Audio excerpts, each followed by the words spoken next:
India alliance کے اس وقت کئی لیڈر ہیں، 4-5 لیڈر ہیں جو اپنے اپنے اسٹیٹ میں بی جے پی کا یا سرکار کا اچھی طرح مقابلہ کر رہے ہیں. راہل گاندھی، پرینکا گاندھی، تیجسوی یادو، اکھلیش یادو، ملکارجن کھڑگے، ادھر ممتا بنرجی.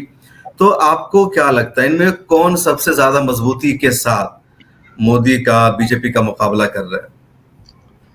دیکھیے، اس میں تو کوئی شک نہیں کہ جو سب سے زیادہ نیشنل لیول پر مؤثر ثابت ہو رہے ہیں وہ راہل گاندھی اور پرینکا ہیں. اور تیجسوی بہت بڑا کام کر رہے ہیں بہار میں، اور بہت ان کو مقبولیت مل رہی ہے، بڑا رسپانس مل رہا ہے. اکھلیش یادو بھی بالآخر میدان میں اتر پڑے ہیں، کھل کر سامنے آ گئے ہیں اور جوائنٹ پریس کانفرنس بھی کر رہے ہیں، ریلیز سے جوائنٹلی خطاب بھی کر رہے ہیں. اور اب عوام میں یہ میسج چلا گیا ہے کہ انڈیا گٹھ بندھن مضبوط ہے.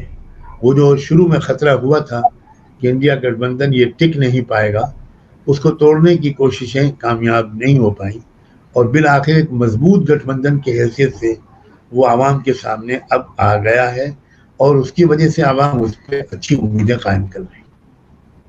اروند کیجریوال کے بارے میں آپ کیا سمجھتے ہیں؟ اروند کیجریوال کے جیل سے آنے کے بعد گٹھ بندھن کو کتنی مضبوطی ملی ہے؟ جس طرح اروند کیجریوال بی جے پی پہ سیدھے اٹیک کر رہے ہیں کہ یہ امت شاہ کے لیے ووٹ مانگ رہے ہیں، اور مطلب کیا ہے، کیا جو بی جے پی کے لوگ امت شاہ کو نہیں چاہتے؟ کیا پورا معاملہ ہے امت شاہ کا جس طرح پورا؟ اروند کیجریوال ایک ابھرتے ہوئے لیڈر ہیں. میرے ذہن میں تو ان کے بارے میں تحفظات ہیں جن کا میں اس وقت اظہار نہیں کروں گا، لیکن جی بہرحال ان کے آنے سے انڈیا الائنس فی الحال تو مضبوط ہوا ہے. خدا کرے آئندہ بھی مضبوط رہے اور الیکشن جیتنے کے بعد کوئی باہمی اختلاف کی شکل نہ پیدا ہو. آپ کے خلاف ان دونوں ٹی وی چینلوں پر یا کہہ لیجیے گودی میڈیا میں ایک مرتبہ پھر بڑا ہنگامہ برپا رہا. آپ کی کچھ تقریریں، کچھ کلپس دکھائی جا رہی تھی جس میں آپ کہہ رہے ہیں کہ بی جے پی کی سرکار بنے گی تو قتل عام ہوگا، رہنا دوبر ہو جائے گا، اس سرکار کو بدلنا ضروری ہے. آپ پر آروپ لگایا جا رہا ہے کہ آپ ایک مذہبی عالم دین ہو کر کے آپ مسجدوں میں سیاست پر تقریر کر رہے ہیں، لوگوں کو بھڑکا رہے ہیں، بی جے پی سے ڈرا رہے ہیں.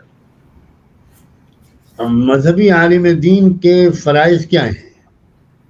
کیا یہی فرائض ہیں کہ وہ بیٹھا رہے گوشے میں اور ملک بگڑتا چلا جائے، سماج میں کرپشن عام ہوتا چلا جائے، عورتوں کی عزتیں لوٹی جائے، کسانوں پر بے پناہ ظلم ہو، مزدوروں پر بے پناہ زیادتیاں ہوں، عورتوں کے ساتھ زیادتیاں ہوں، کمزور طبقات کا استحصال ہو؟ جس دستوری معاہدے کے تحت ہمارے بڑوں نے اس ملک میں رہنے کا فیصلہ کیا تھا، اس معاہدے کی دھجیاں بکھیر دی جائیں. میں اسلام پر عمل پیرا ہوں، اسلام ایسا مذہب نہیں ہے. کسی کا مذہب ایسا ہوگا تو وہ اپنے مذہب کی ترجمانی کرے. میرا فرض ہے کہ میں ملک کو بربادی سے بچاؤں. میرا فرض ہے کہ میں کسانوں اور غریبوں کی آواز بلند کروں. میرا فرض ہے کہ میں مزدوروں کے حقوق کی آواز بلند کروں. میرا فرض ہے کہ میں عورتوں کی عزت و آبرو کی حفاظت کے لیے آواز بلند کروں. میرا فرض ہے کہ میں بے روزگاروں کے لیے روزگار مانگوں. میرا فرض ہے کہ میں اس بڑھتی ہوئی مہنگائی، پرائیویٹائزیشن جس کے ذریعے سے جاب مارکیٹ ختم ہوتا چلا جا رہا ہے، اس کے خلاف آواز اٹھاؤں. میرا فرض ہے کہ جس دستور کے ذریعے کے تحت، ایک معاہدے کے تحت ہم نے یہاں رہنے کا فیصلہ کیا تھا، جب میں یہ محسوس کروں کہ یہ معاہدہ توڑا جانے والا ہے، یہ دستور بدلا جانے والا ہے، تو میرا فرض ہے کہ ہر گلی نکڑ پر کھڑے ہو کر، ہر مسجد اور مدرسے میں جا کر، ہر موقع پر، ہر اسکول کالج میں جا کر، ہر کھیل کے میدان میں جا کر پورے ملک کے عوام سے، صرف مسلمانوں سے نہیں، یہ اپیل کروں کہ اپنا ووٹ ضرور ڈالیں اور ووٹ تقسیم نہ ہونے دیں. میں نے پورے ملک میں گھوم کر اپنی بہت کمزور صحت کے باوجود اپنے ملک کا یہ حق ادا کرنے کی کوشش کی ہے کہ ووٹ ضرور ڈالیں اور ووٹ تقسیم نہ ہونے دیں. اور ووٹ اس طرح، ووٹ تقسیم اگر آپ کا ہوگا تو نفرت کے سوداگروں کو مزید موقع ملے گا. یہ قتل عام کا جو لفظ میں نے استعمال کیا، یہ میری جیب سے نہیں نکلا ہے. جینوسائیڈ کی کال کس نے دی تھی؟ بھول گئے لوگ اس دھرم سنسد کو جس میں کہا گیا تھا کہ مسلمانوں کو مارنا ہے اور 10 کروڑ مسلمانوں کو مارنا ہے اور 10 کروڑ کو مرتد بنانا ہے.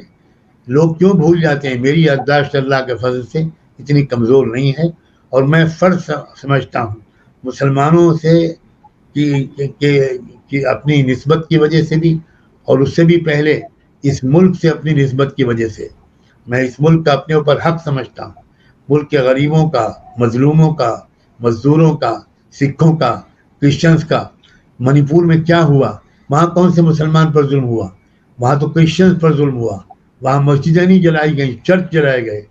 تو یہ میرا اسلامی فرض بھی ہے، اور میرا ملکی، وطنی، قومی اور انسانی فرض بھی ہے کہ میں اس کے خلاف آواز اٹھاؤں. اور یہ جو چند گودی میڈیا کے چینلز نے میرے خلاف ایک پوری یلغار کی ہے، یہ تو میرے لیے سند ہے.